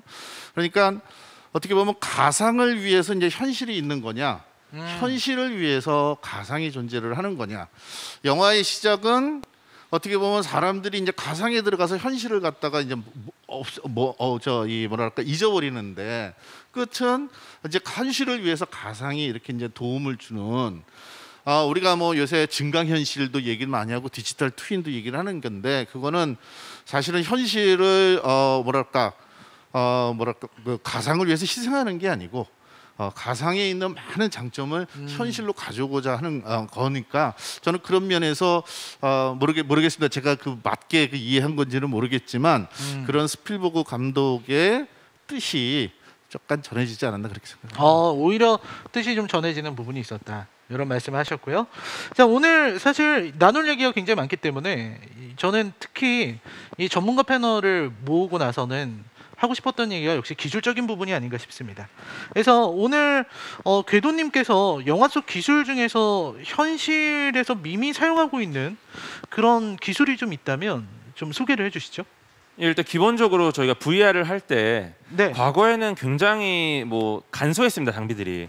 그런데 뭐 VR 트레드밀이라든지 이건 저희가 착용을 하게 되면은 실제 이동한 거랑 동일하게 이동을 하면 가상 세계에서 똑같이 이동을 한단 말이죠. 예, 그리고 뭐 이제 뭐 HMD 디스크 VR 헤드셋이라든지 이런 것들이 센싱이 굉장히 잘 돼 있기 때문에 우리가 고개를 돌리다든지 이런 걸 다 이제 감지한다는 말이죠. 뭐 트래킹 한다고 하던가요? 그렇죠. 예. 그리고 뭐 최근에 나온 것 중에 꽤 재미있었던 거는 저희가 뭐 화살을 맞거나 총을 맞잖아요. 네. 이거를 이제 입고 있는 조끼에서 센싱을 줘가지고 어떤 미세한 진동을 줍니다. 아. 앞뒤에 시간차로. 그러면은 아하. 마치 화살이 내 몸을 뚫고 지나가는 것처럼. 네, 이런 것들 기술이 나오기 때문에 이 가상 세계에서 벌어지는 여러 가지 상황이나 뭐 공격들 혹은 뭐 여러 가지 뭐 벌어지는 사건들이 정말 생생하게 다가온다. 근데 이것은 영화에서만 가능했었던 일이라고 생각을 했었는데 이제 하나하나 장비들이 개발이 되고 있고 실제 손가락도 움직이고 손가락으로 바닥에 떨어진 물건을 주는 것도 가능해지고 있고요. 네네. 네, 이런 것들을 보면은 정말 대단한 것 같고요. 예, 우리가 상상하는 것보다 훨씬 더 많은 기술들이 가까이 와 있다 이렇게 볼 수 있을 것 같습니다. 아, 네. 양님은 어떤 기술들을 보셨습니까? 저는 일단은 또 과학 크리에이터지만 경제 좋아합니다. 경제 좋아하는데 그 영화에서 나오는 NFT 대체 불가능한 토큰 개념이 나오는데 네. 사실 그때만 해도 그것들에 대해서 많은 사람들이 모르고 있었죠. 근데 지금 2021년 이 시점에서는 어떻게 보면은 현실에서도 뭐 화폐 정도 수준의 완벽한 화폐 정도 수준은 아니지만 그래도 어느 정도 자산으로 인정이 되고 사람들이 그걸 거래하는 그런 시대까지 왔잖아요. 네. 그런 거 보면서 참 현실도 굉장히 많이 따라왔구나라는 생각을 하게 되었고요. 그리고 영화에서 보면은 그 가상 현실에서 엄청난 그 어떤 데이터들을 사람들이 현실 세계에서 입력을 받고 또 그 데이터들 사람들이 움직임이 가상 현실에서 너무 잘 구현되잖아요. 네. 근데 사실 그 쓰고 있는 기기라던가 이런 거는 그냥 지금 쓰는 VR 기기와 크게 다를 바가 없더라고요. 영화상에서. 근데 아마 그런 진짜 영화의 그 가상 현실처럼 구현이 되려면 그 뇌에서 직접 신호를 받아서 구현하는 그런 뉴럴링크 기술, 뭐 브레인 컴퓨터 인터페이스 기술이라고 하죠. 이런 것들이 실제로 좀 많이 발전해야 되지 않나. 그런 의미에서 지금 일론 머스크의 그 뉴럴링크 회사가 지금 그런 기술들을 굉장히 개발하고 있고 데이터들을 많이 발표하고 있죠. 예, 그래서 현실이 참 그런 부분은 어떻게 보면 좀 더 앞서가고 있지 않나? 뭐 이런 생각도 해봤습니다. 그 뉴럴링크라는 기술이 그러면은 내가 생각한 게 이제 행동으로 바로 바뀔 수 있는 그런 걸 말하는 건가요? 네, 맞습니다. 저희가 이렇게 움직임을 할 때도 결국에는 생각을 하고 그 신호들이 운동을 하는 것까지 미치는 것인데 네. 가상 현실에서 사실 지금 저희가 하는 거 보면은 손을 움직여야 움직이지 않습니까? 네네, 그렇죠. 그게 아니라 뇌에서 나오는 신호를 바로 마치 도청을 해가지고 그걸 가상현실 세계에서 할 수 있다면 더 빠르게 그리고 더 직접적으로 사용자가 어떤 경험들을 할 수 있겠죠. 뇌의 신호를 그러니까 내 아바타가 받아서 행동을 하는 거군요. 맞습니다. 아, 놀랍습니다.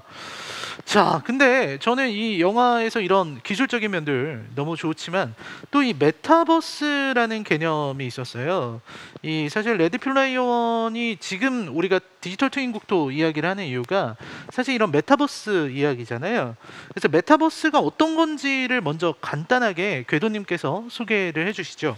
예, 사전적인 의미부터 차근차근 좀 말씀을 드리면은 메타, 초월, 가상이라는 의미랑 네. 유니버스, 우주라는 뜻이죠. 예, 그래서 이걸 합성어인데 메타버스라고 하면 이제 약간 초월적인 우주, 약간 기존의 가상현실보다 훨씬 더 뛰어난 뭔가 진보된 가상 세계 이렇게 볼 수 있을 것 같습니다. 그런데 가장 중요한 건 사실 과거에도 이런 비슷한 것들이 있었어요. 네. 네, 저희가 뭐 게임 안에 들어가서 뭔가 내가 원하는 대로 조정을 하고 이런 것들이 있었고, 네네. 그리고 뭐 그 안에서 이제 뭐 일종의 정말 아까 말씀하신 것처럼 뭐 화폐를 주고받는 거랑 비슷한 역할을 하는 것들도 있었고 마인크래프트라든지 뭐 이런 것들이 있었단 말이죠 이미. 예. 그런데 지금은 어떤 게 달라졌냐면 이 메타버스 핵심은 이제 현실과 가상의 연결입니다. 네. 네, 이게 연결이 돼서 현실에서 벌어진 일이 가상에 영향을 주고 가상에서 벌어진 일이 현실에 또 영향을 주고, 네, 이런 굉장히 중요하기 때문에 그리고 거기다가 이 코로나 상황과 5G라는 굉장히 차세대 통신 속도가 이제 굉장히 빠른 속도를 갖고 있는 통신 기술이 나오면서 이게 잘 조합이 되면서 이제 우리가 생각했던 과거의 이런 가상현실이 아니라 완전히 새로운 형태의 가상현실, 그리고 이게 현실과 굉장히 밀접한 연관이 있는 이걸 지금 저희가 메타버스라고 하고 있습니다. 아, 네. 메타버스에 대한 정말 간략하고 또 명쾌한 설명 너무 감사했는데요. 이 메타버스를 사용해서 우리가 현실에서 좀 느낄 수 있는 이런 어떤 서비스나 개념들이 있을까요?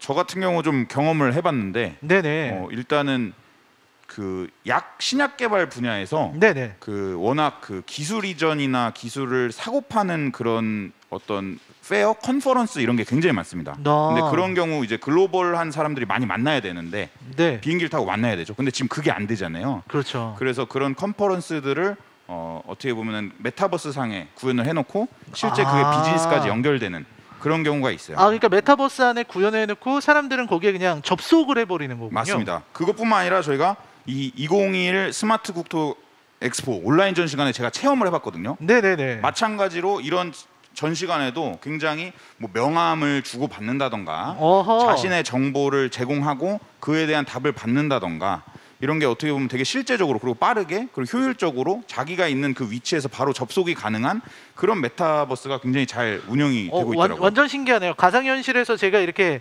명함을 주고받으면 제 스마트폰에 바로 연락처가 들어가는 그런 그렇죠. 거. 그런 면에서 어떻게 보면은 좀 더 편하지 않나. 오프라인에서 갑자기 만났는데 저 명함 좀 이런데 뭐 지나가는 경우도 있고 이런데 네. 오히려 온라인이라서 좀 더 명쾌하지 않나. 그런 티를 당해보셨나 봐요. 네.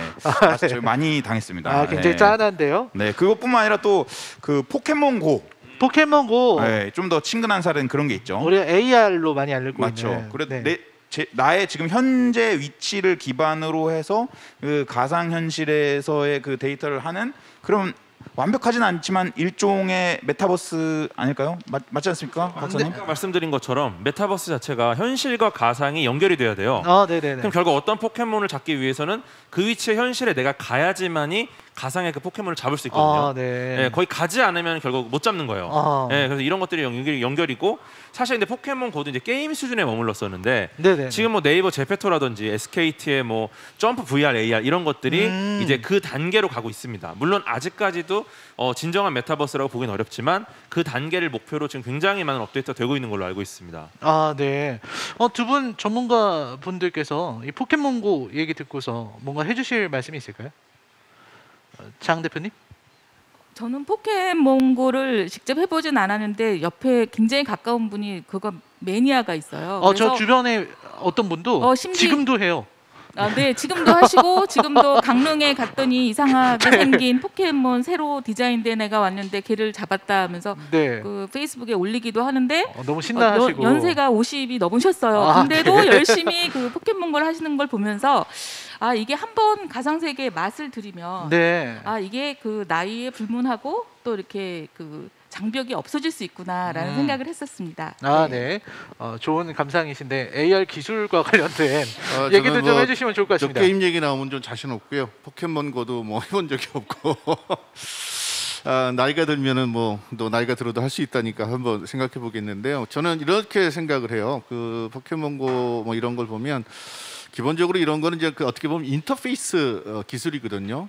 예를 들어 이제 메타버스 잘 설명해 주셨는데 우리가 메타버스라든가 이런 거 보면은 데이터라 이런 거는 이게 인터넷상에 이제 있을 수도 있어요. 이미 좀 많은 것들이 이제 올라가 있는 건데 우리가 이런 메타버스든지 이런 아니면 뭐 가상 그런 어떤 에이전트 기술이라든지 이런 것들이 주는 거는 뭐냐면 인터페이스를 우리가 인간이 그동안은 사람들이 이용자가 이렇게 키보드를 쳐가지고 필요한 걸 찾고 막 그랬는데 그게 아니고 뭔가 이제 에이전트들을 가지고 자기가 직접 현장에서 활동하는 것처럼 하면서 이 데이터들을 가상 세계에 있는 것 아니면 상대가 가지고 있는 거를 그냥 옛날 같으면 이제 통신이죠. 그런 것들을 인터페이스로 하나로 이제 모아주는 것이 사실 요 기술들은 사실 이제 핵심이거든요. 포켓몬고 같은 경우에도 그 인터페이스 측면에서는 이제 GPS라고 하는 그런 그 위치를 인터페이스의 수단으로 이제 사용을 이제 했는데 이제 써보지는 않지만 이제 그 사용을 했는데 이제 앞으로는 이제 그 스마트폰들이 라이다 센서를 뭐 TOF 센서라고도 하기는 하는데요. 라이다 센서들을 갖고 오면서 어떻게 보면 실제 공간을 평면적으로 보는 게 아니고 굉장히 입체적으로 이제 보는 거죠.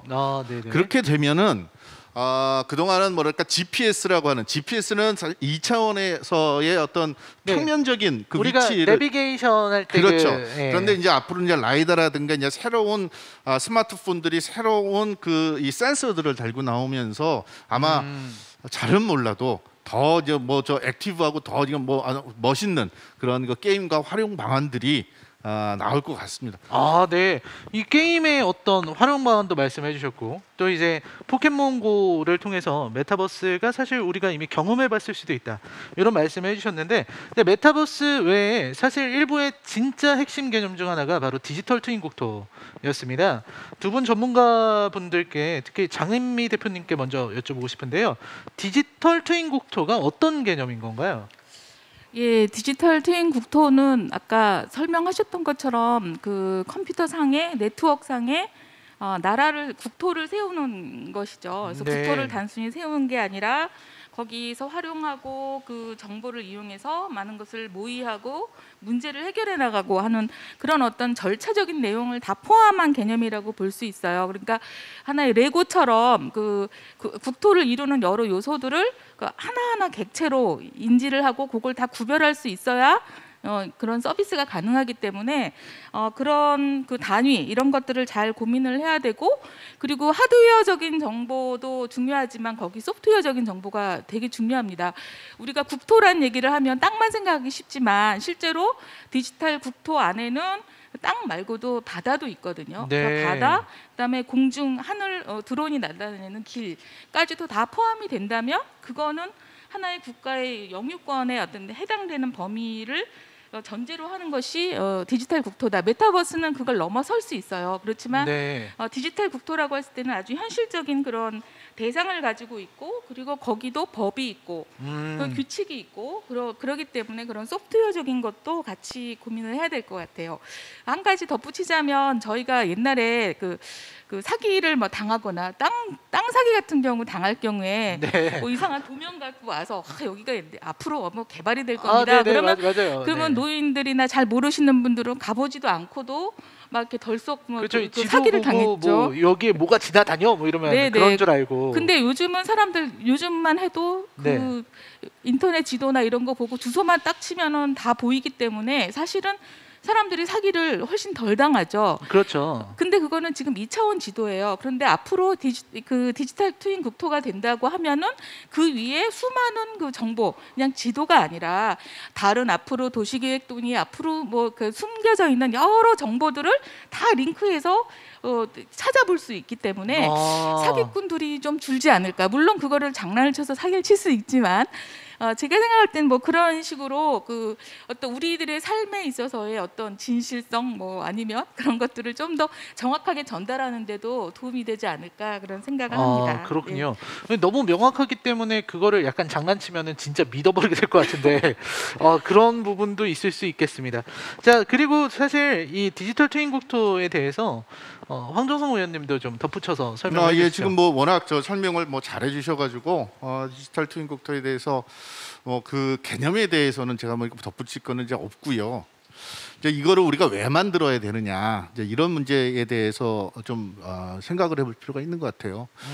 이게 디지털 트윈 국토가 되면은 이제 그런 어떻게 이제 국토 정보를 이용하는 주체가 사람 그리고 로봇 같은 기계 네네. 그리고 AI 같은 소프트웨어 네. 이런 디지털 국토를 이용하는 이제 이 대상이 확 넓어지는 거죠. 네. 그러니까 예를 들면 우리가 이제 자율주행 자동차들을 만들려고 그래요. 그러면은 자율주행 자동차를 만들 때 제일 먼저 하는 일이 뭐냐면은 정밀 지도를 만드는 거예요. 지금 시골에 네네네. 가면 디지털 트윈 국토를 만드는 거예요. 왜냐하면 이 디지털 이 트윈 국토가 없으면은 그 이동체들이 움직일 수가 뭐 없는 건 아니죠. 자기가 뭐 그 순간순간 즉석에서 데이터들을 갖다 센싱해서 앞으로 갈 수 있다 그러지만 그건 굉장히 이제 비효율적인 방법이고요. 네네. 그래서 디지털 트윈 국토를 만든다는 것은 일단 그동안의 전통적인 그 국토 정보의 이용자였던 인간들에게 사람들에게 더 좋은 정보를 주는 건 당연하고요. 그런데 이제는 새로운 이용자들을 우리가 창출을 하는 거죠. 로봇이라든가 자율차라든가 이런 이동체가 있고요. 네네. 또 논리적인 그 실체들이 있죠. 뭐 가장 유명한 게 이제 AI도 컨텍스트를 이해해야만 이제 분석을 하게 되는데요. 네네네. AI가 이런 컨텍스트를 이제 이해하려면 우리가 살고 있는 컨텍스트를 우리 인간이 생각하는 방식으로 보질 못하고 다 숫자로 이제 그 네네, 이 수치 생각을 지도로 이제 하니까요. 그 네. 변환해서 생각을 하는 거거든요. 그러면 디지털 트윈 국토가 만들어진다고 하는 거는 뭐 이동체 서비스를 해주시는 분들뿐만 아니고 AI 개발을 하는 분들한테도 이거는 굉장히 그 좋은 환경이 되는 거죠. 그래서 이런 것들을 만들게 되면 거두절미하고 인터넷 시대를 만들려면은 초고속 인터넷을 깔아야 되는 거랑 마찬가지로 네네. 어쨌든 4차 산업혁명을 한다든지 우리가 로봇 시대를 열겠다 그러면 디지털 디지털 트윈 트윈 국토가 국토부터 있어야 만들어야 되는 거죠. 굉장히 소름이 돋는 그런 설명이었어요. 이거 소름 완전 끼칠 건 없는. 공상과학 영화 SF의 실현 아닙니까? 이 AI들이 사실 AI 컴퓨터는 우리가 바라보는 이런 세계를 인지하지 못하지만 디지털 트윈 국토의 데이터로 주면 걔네들이 그걸 학습할 수 있다는 거잖아요. 그러니까 우리가 이 그 AR이라는 건 많이 아시죠? 그 증강현실이라는 거. 네네네. 이 증강현실은 이제 인간이 볼 때는 증강현실, 예를 들어 이제 이 현장을 보면서 거기에 그에 상응하는 데이터들이 나오지만 로봇들이라든가 로봇이 보는 데이터 현장에 대한 인식은 그대로 증강현실 방식으로 현장을 다 보는 거죠. 예를 들어 자동차가 가요, 자율주행차가. 그러면 당연히 센서를 가지고 현장을 또 취득을 하지만 데이터를 취득을 하지만 자기가 지금 지나가고 있는 길이 아동 보호 구역이라서 제한 속도가 30km인지 뭔지 이런 각종 교통 정보들은 우리가 증강현실에서 이렇게 그 현장에 대한 지도 공간 대상에 대한 그 데이터가 올라가듯이 이 이동체들은 전부 다 증강현실 방식으로 데이터들을 받고 걔네가 작동을 하는 표지판을 보고서 30km네 이게 아니고 이미 뭐 그렇게도 데이터가 하는 방법이 있겠지만 그러는 거는 좀 이게 기술적으로는 좀 비효율적인 방법이기 때문에 그래서 우리가 이제 어쨌든 그런 인프라를 잘 만들어 놓으면은 어떻게 보면은 절반의 승리를 하는 거죠. 무슨 말이냐면 예를 들어 우리가 로봇 기술이 딸리고 자율주행 자동차 기술이 이제 딸린다 하더라도 그거를 갖다가 다른 측면에서 우리가 이제 보완할 수 있는 게 아닌가. 네. 이렇게 디지털 트윈 국토에 대해서 말씀을 해주셨는데 이 우리 안델과학의 궤도님께서는 어떻게 디지털 트윈 국토를 지금 바라보셨나요? 지금 위원님 말씀하신 것도 정말 재밌게 들었는데 사실 저희가 이제 이 비전 센서 카메라를 이용해서 이미지 센싱을 해가지고 자율주행할 때 정보를 받기도 해요. 예를 들어 과거에 그 버거킹 로고를 정지 스톱으로 보고서 이제 차량에 좀 오류가 났던 적도 있었는데 근데 물론 이러한 한계들이 있기 때문에 실제로 이 정보 하나만으로는 신뢰도가 너무 낮은 거죠. 그렇죠. 그러니까 할 수 있는 대부분의 많은 정보들을 최대한 모아야 되고 그러기 위해서는 저런 디지털 트윈 방식이 굉장히 중요할 수 있다 이런 말씀 드리고 싶은데 아까 GPS 얘기가 잠깐 나왔는데 네네. GPS 뭔지 혹시 아세요? GPS의 문제요? GPS가 뭔지 뭔지 알죠? 이 인공위성과 신호를 주고받으면서 제 위치를 파악하는 그쵸? 거죠. GPS가 사실 인공위성입니다.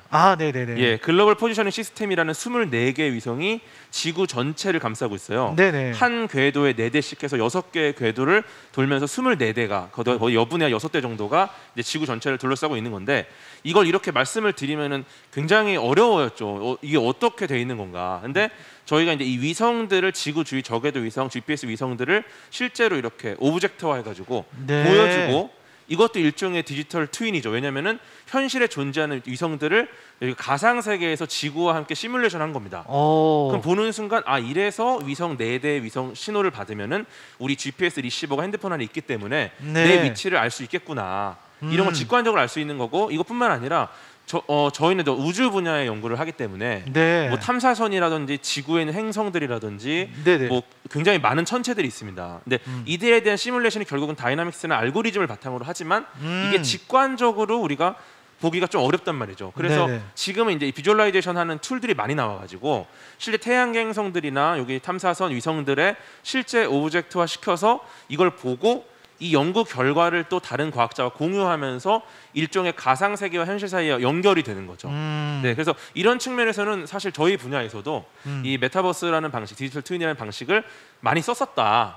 하지만 이 범위가 너무 넓기 때문에 그러면 이게 정말 메인이 메타버스냐, 메인이 디지털 트윈이냐 또 이건 아니라고 할 수 있겠지만 그럼에도 불구하고 이러한 부분적인 적용도 계속 활용도가 있어왔다. 높다. 예, 이렇게 말씀드리고 싶습니다. 네, 좋습니다. 우주 분야에서도 충분히 활용할 수 있는 디지털 트윈 개념이었고요. 양님께서는 어떻게 보셨나요? 그 디지털 트윈이라는 게 현실에서 무언가를 적용하기 위해 가상 환경을 만들어 놓고 거기에서 실험을 하는 거잖아요. 약 분야에 정말 많이 쓰입니다. 아무래도 임상 시험, 임상 시험을 하기에 바로 적용하기 좀 위험한 것들이 있을 수 있잖아요. 네네. 그래서 기존의 어떤 데이터들을 다 대입해서 디지털화된 그 트윈에다가 네. 적용을 먼저 해보고 그 다음에 부작용이라던가 효과라던가 이런 것들을 한번 시뮬레이션 해보는 거죠. 디지털 트윈한테. 네. 그 다음에 그 결과를 바탕으로 또 현실에 적용을 해서 실험이나 시험을 어떻게 할지 변경하기도 하고 이런 면에서 뭐 스마트 국토나 뭐 약 이렇게 안전과 직결된 부분에서는 디지털 트윈 기술이 필수이지 않나 이런 생각이 들고 또 라이너님도 또 유튜버시잖아요. 네. 저희도 유튜브 하다 보면은 어떤 영상 올리고 이거 왜 올렸지? 미리 시험을 했으면 좋았을 텐데 이런 생각 많이 하거든요. 네. 네. 그런 의미에서 디지털 트윈 기술이 좀 유튜버들에게까지 이렇게 적용이 되면 좋지 그렇군요. 않나. 디지털에 있는 트윈 유튜브에 올려가지고 미리 반응을 확인해보고 이건 아니야. 그러니까 이거 좋아. 이런 네. 식으로 할 수 있겠다. 그래도 이 반응 안 좋아도 또 포기하기 힘들지 않습니까?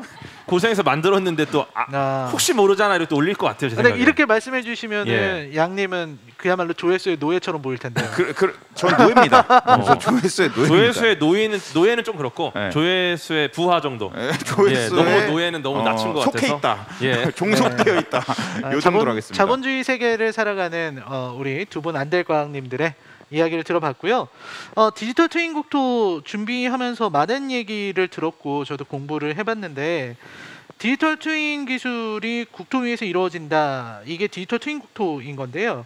여기서 황종성 위원님께서 이 현재 기술들이 어떤 것들이 접목되고 있는지를 간략하게 설명을 해주실 수 있을까요? 뭐 디지털 트윈 국토를 이제 어떻게 이해를 하느냐에 따라서 뭐 기술의 스코업이 워낙 달라질 거기 때문에 뭐 일일이 말씀을 드리기는 어렵고요. 일단은 뭐 기술을 우리가 나눌 때 데이터를 집어넣는 기술이 있고 데이터를 꺼내오는 기술이 있어요. 데이터를 집어넣는 기술은 뭐 측량도 있고 지금 굉장히 많은 아니면 로봇들이 돌아가면서 자율적으로 이 이미지를 갖고 오는 이제 그런 기술들이 지금 막 발전하고 있죠.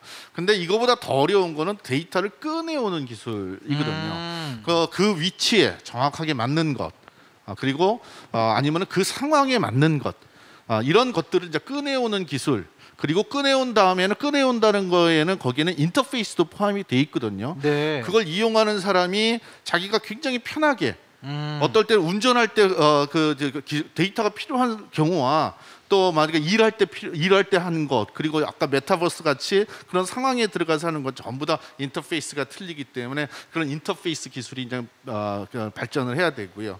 근데 여기서 더 중요한 거는 사실은 이제 그 모든 것들을 갖다 유기적으로 연결시켜주는 플랫폼 기술인 것 같아요. 제가 이 영화를 보면서 사실 좀 약간 반발심이 났던 게 뭐냐면 영화에는 플랫폼이 하나밖에 없어요. 그 누구죠? 그 만든 분이 할리데이. 그분이 만든 하나의 플랫폼이 전 세계를 독점을 하는. 근데 사실 현실은 그렇지가 않거든요. 여러 플랫폼이 존재하면서 이 플랫폼들이 이제 경쟁을 하는 건데 이게 만약 여러 플랫폼이 존재하면 어느 플랫폼을 쓸 것인가도 이제 문제가 될 거고 그리고 과연 우리가 좌지우지할 수 있는 플랫폼이 있느냐도 문제있겠죠. 그러니까 디지털 트윈 국토가 만들 때 이게 굉장히 중요하니까 우리가 굉장히 신경을 써야 되는 부분은 플랫폼 전략. 우리가 과연 이거를 갖다가 독점할 수 있느냐? 독점할 수 있으면 독점하는 게 제일 좋고요.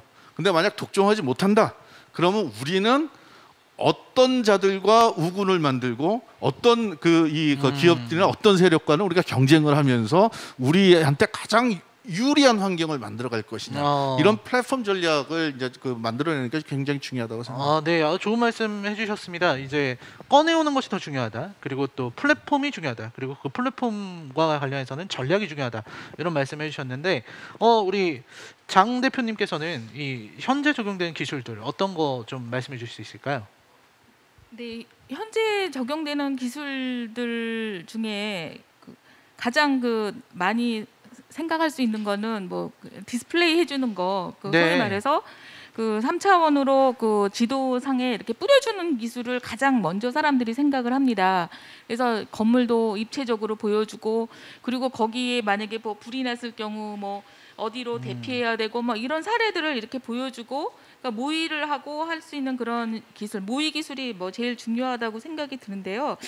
질문하신 거에 대한 그 정도 대답을 하고, 아까 정보를 꺼내온다는 얘기는 우리 일반 사람들의 입장에서 보면 눈앞에 보여진다, 이렇게 디스플레이 된다라고 생각을 하기 쉬울 것 같아요. 근데 사실은 디스플레이는 그러니까 앞에 이렇게 눈앞에 보여진다라는 거는 첫 단추에 불과하거든요. 앞에 네. 계속 말씀하셨듯이 모의하고 실험하고 뭔가 가정을 하고 하는 여러 가지 작동을 하는 그런 프로세스 절차가 더 중요하다 보니까 디지털 트윈 국토에 있어서는 디지털 트윈을 누가 사용하느냐, 아니면 어떻게 사용하느냐, 이게 더 중요하고요. 그리고 그거를 한번 만들어 놓는 기술이 중요하고 집어넣고 빼는 기술도 중요하지만 유지하는 기술이 너무 중요할 것 같아요. 왜냐하면 계속 변하고 있는데 그걸 어떻게 적은 비용에 그것들을 현 상태대로 유지할 수 있는가? 거기 물 먹는 하마를 키울 수는 없지 않습니까? 그래서 네네. 그런 유지하는 기술에 대한 것도 고민을 많이 해야 될 것 같습니다. 디지털 트윈 국토를 만드는 것도 중요하지만 유지하는 것도 중요하고, 또 만드는 것도 중요하지만 그 안에서 어떤 절차라든지 규칙이 중요하다는 말씀이었는데요. 양님 뭔가 해주실 말씀 있나요? 뭐 정말 공감합니다. 저희도 어떤 약을 개발할 때 디지털 트윈을 만든다는 말씀을 드렸었는데 중간중간에 그 기술이나 이런 게 계속 발전하면서 정말 정보들이 계속 업데이트 된다는 거죠. 그래서 그런 것들을 적용할 수 있는 시스템을 만들고, 그러기 위해서는 충분히 유지 보수가 잘 되어야 그런 어떤 개선까지도 할 수 있으니, 그래서 뭐 스마트 국토 이 디지털 트윈에서도 이 유지 보수 매우 중요하지 않을까, 이런 생각이 듭니다. 네, 이런 어떤 디지털 트윈 국토의 개념이 점점 발달하게 되면은, 아까 우주 말씀하셨잖아요. 그럼 우리가 이제 좀 더 상상을 많이 해봐서 어떤 내가 가고 싶은 경로를 찾아가지고 우주선을 타고 날아가는 이런 것도 가능하게 될까요? 가능하죠. 가능하고, 네. 네. 뭐 가상이니까 어차피. 네, 네, 네. 실제로 뭐 VR이 최초에 나왔을 때도 굉장히 인기 있었던 어플 중에 하나가 달 표면을 직접 걸어다니면서 네. 달에 이제 줄어든 중력을 좀 체험하는, 점프를 했을 때 굉장히 좀 높게 점프할 수 있고, 이것 자체도 굉장히 의미가 있는 좀 체험이거든요. 예. 그리고 뭐 태양계 행성들을 돌아다니면서 행성들의 특성을 본다던가, 네. 이런 것도 있는데, 사실 이 디지털 트윈 개념을 우주로 확대한다라는 거는 저는 훨씬 더 재미있는 좀 접근을 해볼 수 있을 것 같아요. 저희 우주론에 시뮬레이션 우주론이라는 게 있습니다. 네네. 하나의 가설 중에 하나인데, 사실은 이 우주 전체가 프로그래밍이 아닌가. 예, 사실 현실이 아니라 전부 시뮬레이션 된 게 아닌가. 그러면 저도 지금 시뮬레이션 안에 들어와 있는. 그렇죠. 예, 그래서 어떤 식이냐면 만약에 우리가 정말 현실과 동일한 형태의 우주를 가상의 세계에 만들어 놓을 수 있다면, 디지털 트윈이죠. 예. 네. 그러면 그 안에 있는 사람들은 우리가 정말 진짜 우주에 있는 것처럼 느끼겠죠. 그렇겠죠. 그렇죠? 그렇다면 반대로 지금 현실에 있는 우리들이 이 세계가 현실이라는 걸 어떻게 증명할까? 이미 우리는 디지털 트윈 안에 있는 게 아닐까? 디지털 트윈 안에서 또 다른 디지털 트윈을 만들어낸 건 아닐까? 네, 이게 이제 시뮬레이션 우주론이거든요. 네. 네, 이게 뭐 홀로그램 우주론부터 좀 이렇게 굉장히 변화해온 그런 가설 중에 하나인데, 굉장히 재미있는 이런 가설을 던짐으로써 우리가 또 한 번 우주에 대한 이야기를 해볼 수 있겠다. 네, 이렇게 좀 확대해보고 싶습니다. 네, 굉장히 확대되는 이야기. 우리가 어쩌면은 시뮬레이션 안에 있을 수도 있다라는 가설까지 말씀해 주셨습니다.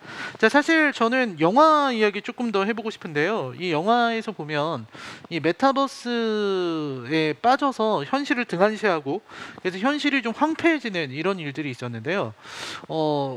우리의 현실에 그런 일이 있을 수 있을까요, 장은미 대표님? 만약에 그렇게 황폐해지고 다 이렇게 어두운 것만 있다면은 우리가 공간 정보나 이런 분야를 연구하는 의미가 없겠죠. 가능하면 우리의 삶을 좀 더 건강하게 만들고 우리가 살아가고 있는 환경을 좀 더 안전하고 편안한 환경으로 구체화시키는데 이 기술을 써야 되기 때문에 그렇고요. 실제로 구현된 사례 중에 제가 한 가지 소개해드릴 거는 S맵 서울시에서 서울의 S를 따서 만든 S맵이라고 하는 게 있는데 네네. 거기 그것이 실제 행정에서 쓰이는 걸 보고 제가 깜짝 놀랐어요. 무슨 얘기냐? 어떤 공원이라든지 어떤 지역 개발을 할 때 그 전에는 그 3D Max라는 소프트웨어를 가지고 밤을 새서 이렇게 디자인을 한 거를 다 네네네. 갖고 와서 벽에다 걸어놓고 시의원님들이 지나가면서 이렇게 딱지를 붙여서 점수를 매기고 평가를 하고 뭐 이랬는데 네. 지금은 그 3D S 그러니까 S맵을 놓고 그분들한테 받은 파일을 그대로 거기다 올려놓습니다. 그러면 네. 여기에 다리가 이렇게 건물을 이렇게 졌을 때 그 주변에 영향을 어떻게 미치고 하는 거를 실제로 다 모의를 하면서 다이내믹을 그 자리에서 질문하고 그러면 이렇게 돌려서 보여주면서 실제로 그렇게 그 심의를 하는 거를 봤습니다. 그래서 그런 것도 어떻게 보면은 그 디지털 트윈 서울을 이미 훈련하고 있는 거 아닌가라는 생각이 들고요. 그리고 부동산 업체에서 이렇게 소개하는 데도 층별로 가격이 다 다른데 이 층별로 햇빛이 들어오는 시간을 봄, 여름, 가을, 겨울 이 고도, 태양 고도 다 계산을 해가지고 정확한 시간으로 계산을 해서 줍니다. 그래서 여기는 이 여기보다 얼마나 더 비싸다. 그래서 실제로 우리가 생각했던 것보다는 굉장히 우리를 이롭게 하는데 많이 사용이 되고 있다.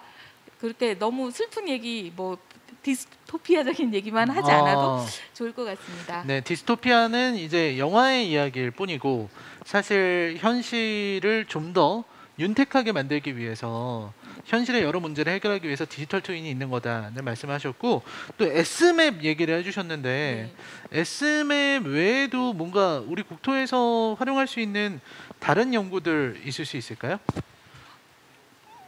디지털 트윈이나 뭐 그런 이 가상 공간을 활용하려고 하는 연구는 뭐 지금 꽤 많이 이제 가고 있고요. 그 연구의 이제 수준을 보게 되면 이게 어쨌든 뭐 현실과 가상 공간이 이렇게 만나는 거잖아요. 그런데 이제 가상 공간 쪽에 치우쳐서 이제 연구가 되다가 점점 이제 발전하면서 현실 공간 쪽으로 어차피 이 두 개가 결합을 할 때 비중이 이쪽으로 더 많이 가는 저는 이제 그런 현상을 보면서 이런 생각을 해요. 사실 SF 영화가 처음 나왔을 때 대부분의 SF 영화가 제가 이제 영화 전문가는 아니니까 한번 보시면 제가 듣기로는 SF 영화가 처음 나왔을 때 되게 그 밤 장면이라고 그러더라고요. 네. 이게 낮 장면으로 가게 되면은 너무 이렇게 이 디테일하게 그려야 되고 소화해야 될 게 많으니까 되게 이제 밤 장면으로 했다가 이제는 뭐 CG나 이런 게 이제 발전을 하니까 이제 뭐 낮 장면도 이제 뭐 자연스럽게 나오고 대충 어둡게 해서 대충 뭉개면 그렇죠. 다 이렇게 안 보이게 하면서 이렇게 다 이제 이제 넘어가 이제 퉁쳐서 넘어가는. 네네네. 이게 지금은 이제 그 어떻게 되냐면 뭐 정확한 예가 될지 모르겠지만 옛날에는 가상 공간 쪽에서 시뮬레이션 쪽으로 굉장히 이제 치우쳐져 있었던 것이 이제 당연히 그게 이제 더 중요하죠. 그런데 이게 점점 더 이제 현실 공간 쪽으로 오면서 지금 우리가 당장 이 살고 있는 곳에서의 어떻게 보면 실제 생활 속에서의 서비스처럼 느껴지는 거. 뭐 이런 거. 뭐 예를 들면 사람이 밤길을 가는데 뭐 아직은 뭐 실현을 못하고 우리가 실험 단계에서 하는데요. 약간 위험한 곳이라든지 무슨 저 문제가 있다. 그러면 가로등의 색깔이 좀 바뀐다든지, 뭐 이렇게 해가지고 실제로 이제 그 느껴지는 사람이 그 실생활에서 느껴지는 건데 그 뒤는 현실 세계랑 가상 세계가 같이 연결이 돼서 작동을 하는 거죠. 이제 이런 식으로 기술의 발전이 점점 이제 현실 공간 쪽으로 뭐랄까 더 가까이 오고 있다. 저는 이렇게 말씀드리고 싶습니다. 네, 현실 공간과도 접목되는 디지털 트윈 개념을 말씀을 해주셨는데 디지털 트윈 국토가 이제 앞으로 계속 일반화되고 또 이제 상용화되고 좀 더 가까이 다가올 거잖아요. 그러면 여기서 어떤 발생하는 문제점 혹은 앞으로 어떻게 우리가 어떤 방향성으로 디지털 국토를 확장해 나가야 할까 같은 약간 좀 철학적인 질문이 드는데요. 장은미 대표님. 네. 디지털 트윈 국토를 말하기 전에 그 디지털 트윈이라는 것 자체에 대한 올바른 정립이 필요할 것 같습니다. 쌍둥이를 만든다는 것 이거는 사실 플라톤이 얘기하는 이데아를 어떻게 보면은 얘기하는 거와 같이 그렇게 돼야 되는데 실제로 우리의 삶은 그렇지가 않고 이런 경우가 많거든요. 그래서 시민이 또 성숙하고 국가의 지도자가 이 디지털 트윈을 가지고 무엇을 구현해서 어떤 목적에 어떻게 활용이 될 거냐, 무엇을 모의해야 될 거냐 이런 거를 잘 생각을 해야 될 것 같아요. 왜냐하면 디지털 트윈 국토에는 돈이 많이 들고 비용이 많이 들기 때문에 세금을 가지고 쓰는데 이걸로 제한된 예산에서 어떤 문제를 풀어낼 것인가, 그리고 어떠한 산업을 그 공간에서 새로운 신산업을 일으켜서 거기에서 일자리를 만들어내고 하는 어떤 사람들이 체감할 수 있는 형태로 이게 바뀌어져야 되기 때문에 저는 디지털 트윈 국토 기술 혹은 이거를 단순히 기술적인 측면에서 보는 것이 아니라 좀 철학적으로 아니면 그런 전반적인 어떤 함의 국민들의 어떤 그런 내용을 이해할 수 있는 그런 수준 전반에 대한 그 변화가 있어야 되지 않을까 생각이 들어요. 철학이 없는 주인공 우리 영화에서 봤잖아요. 막 돈 가지고 몽땅 나가고 다 자기 도구화하고 그렇기 때문에 그렇게 도구화되지 않으려고 한다면 그런 요소들에 대해서 같이 설명을 하고 얘기하고 냉철하게 디지털 트윈 국토에 대한 입장, 국민들의 생각, 또 여러 사람들의 그 생각들을 정리해야 될 것 같습니다. 왜냐하면 그 변화가 너무나도 클 거기 때문에 그 변화의 방향에 대해서 국민적 합의를 이끌어내는 과정, 이것도 또한 중요한 일이 아닐까 싶습니다. 네, 어떤 이 커다란 변화에 대응하기 위해서는 국민들의 합의도 필요하고 또 그런 방향을 제시할 수 있는 어떤 철학이 필요하다, 이런 말씀을 해주셨는데요. 황정성 위원님께서는 디지털 트윈 국토가 어떤 방향으로 나아가야 된다고 믿으시나요? 저는 우리가 옛날에 우리가 지도라고 그랬죠. 네네. 이런 거에 대한 생각을 조금 바꿔야 될 것 같아요. 아까 유지보수 같은 말씀하셨잖아요. 근데 지도를 유지보수한다 이렇게 하는 거는 그거를 제품으로 생각을 하기 때문에 이제 그런 우리가 제품을 보면 예를 들어 지도를 만드는 거죠. 어떤 특정 시점에 측량을 해서 지도를 딱 만들어요. 네네네. 그리고 나서 어차피 데이터는 굉장히 잘 상하거든요. 저희들 용어로 이제 상한다고 그래요. 스테일한다고 그러는데 상한다. 상한다. 왜냐하면은 현실과 이제 그만큼 이제 동떨어지는 거죠. 그러니까 이거를 갖다 계속 제품을 만들어 두고 어떤 순간에 물건을 만들고 그걸 갖고 계속 이제 유지 보수해 나가는, 이게 이제 그동안 이렇게 해 왔는데 디지털 트윈을 우리가 아까 다양한 목적, 예를 들면 자율차라든가 다양한 목적으로 사용하려면 이게 제가 이런 표현을 또 쓰면 되는지 모르겠지만 이게 상한 데이터가 되면은 안 됩니다. 품질이 유지가 돼야 되는데 그럴 경우에는 데이터들을 갖다가 제품으로 만드는 것이 아니고 저희들 용어로 이제 플랫폼으로 만든다고, 그건 좀 다른 얘기인데요. 그러니까 어떤 한순간에 딱 고정이 돼 있는 것이 아니고 변화가 일어나면은 계속 바뀌는 거죠. 그 변화량이 계속 적용되는. 어떻게 바뀌느냐? 이게 예를 들면 우리가 여기다가 무슨 길을 내거나 어쨌든 뭐 임시 화장실을 하나 설치를 한다. 그러면 임시 화장실 하나 설치를 할 때 어떤 형식으로든 의사결정이 이루어집니다. 네네. 주문이 나가고 그리고 가지고 온 사람은 검수를 받고, 그럼 이런 일들을 현실 공간에서 따로 하고 그걸 갖고 또 지도에다 따로 반영하는 것이 아니고 지도상에서 그런 의사결정은 프로세스를 돌리고 검수가 이루어지고 하면은 결국은 이 현장에서 현실 세계에서 이루어졌던 어떤 변화들이 그대로 디지털 지도에 반영이 되는 거죠. 그래서 대표적으로 이제 다른 나라에서도 많이 하고 있는 게 신축 건물이 지어지지 않습니까? 그럼 신축 건물이 지어지면은 그 건물에 대한 어떤 3차원 측량 데이터들을 납품하게 하고 그 납품한 게 그대로 제출하게 하고 그것이 그냥 바로 지도에 반영이 되는 거죠. 그러면 지금처럼 한 2, 3년 내에 한 번씩 다시 측량을 하고 그러면서 공간이 바뀌는 게 아니고 새 건물이 지어지면 지어진 거. 아마 이제 조금 더 지나면 공사 진척도를 관리하는 그 소프트웨어와 지도가 연결이 돼서 지금 이게 어떻게 공사가 되고 있는지가 그냥 아주 그냥 생생하게 정말 정확한 이 정보가 가는 거죠. 그러니까 우리가 디지털 트윈을 만들 때 이걸 하나의 어떤 제품으로 당연히 이제 그렇게 정확하게 한번은 검토를 해야 되는 그 프로세스가 꼭 필요하긴 하겠지만 기존처럼 그렇게 보기보다는 이제는 이걸 하나의 프로세스로 살려서 계속 현실 세계와 가상 세계가 계속 유기적으로 맞물려 돌아가게. 근데 이때도 가장 중요한 건 결국은 이제 플랫폼을 어떻게 장악하고 어떻게 쓰느냐 네네. 하는 게 이제 또 다른 중요한 문제로 드러나는 거죠. 말씀하시는 거 보면은 꼭 3차원이 돼야만이 디지털 트윈이 될 거로 생각하기 쉬운데 네네. 제가 생각할 때는 디지털 트윈은 안에 그 똑 트윈이 아니어도 거긴 굉장히 2차원으로도 많은 정보를 담을 수가 있다고 생각을 합니다. 네네. 제가 여기 올 때 택시 타고 왔는데 기사님들의 입장에서는 화장실 가는 게 굉장히 어려운 문제예요. 그런데 그 제때 그 찾기가 어려운데 지금 S맵 2차원 지도에 보면은 건물에 그 화장실을 오픈한 그 공공 개방 화장실이라는 거를 그거를 다 나오는 서비스하고 거군요. 있어요. 네네. 네. 그 서비스 하고 있으면 그 사람들이 이제 그것도 있다고 말씀을 드렸더니 굉장히 놀래세요. 아, 자기 그거 알았으면은 화장실 잘 갈 하시고요. 텐데. 네. 그리고 알려주시죠. 또 네. S맵 2D 들어가면 됩니다.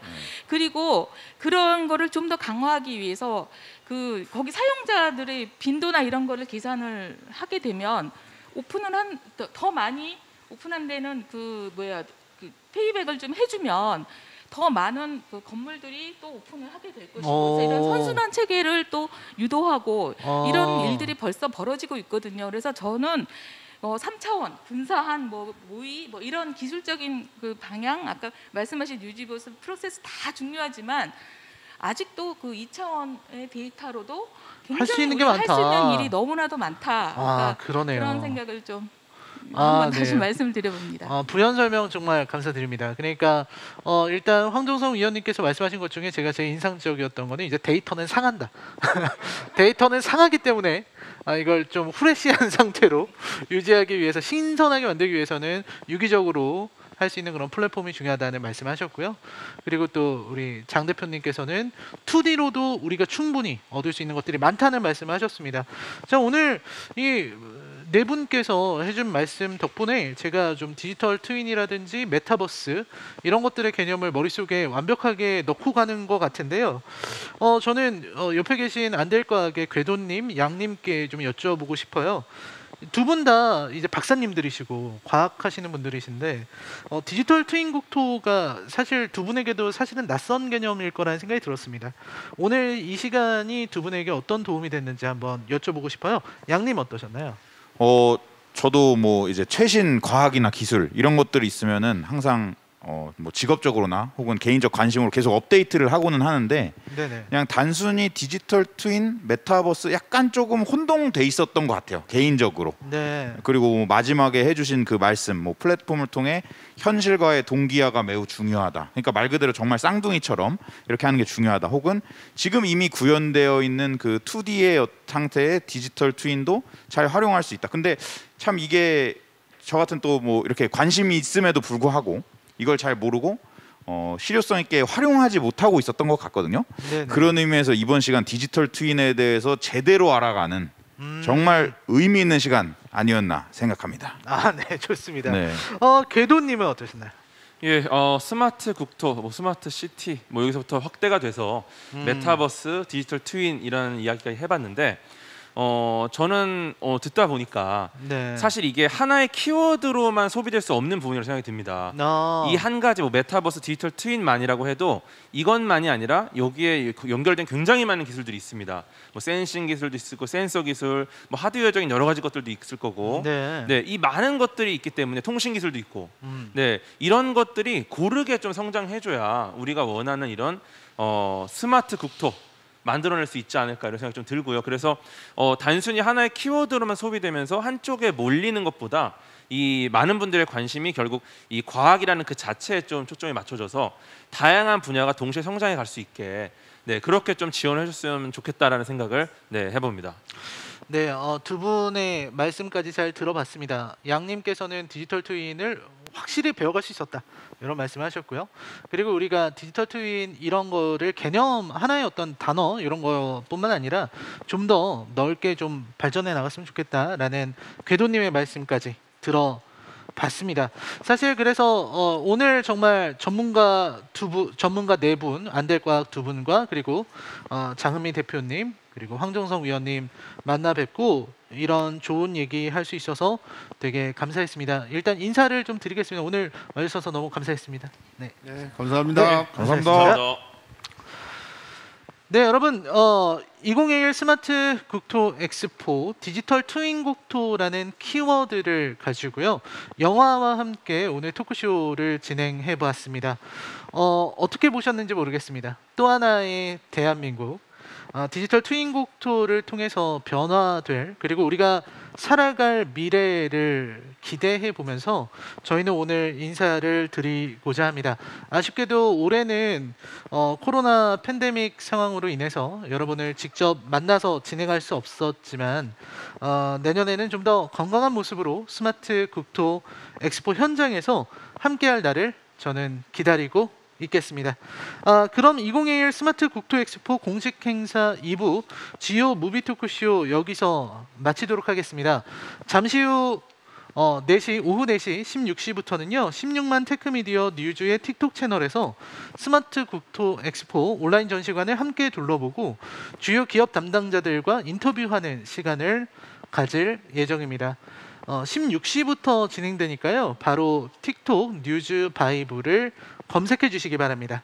자, 그리고 오늘 진행된 프로그램은요. 추후 스마트 국토 엑스포 온라인 채널을 통해 업로드될 예정이니까요.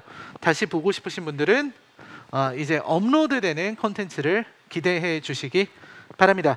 그럼 저희는 이만 인사드리겠습니다. 함께해 주신 여러분 감사합니다.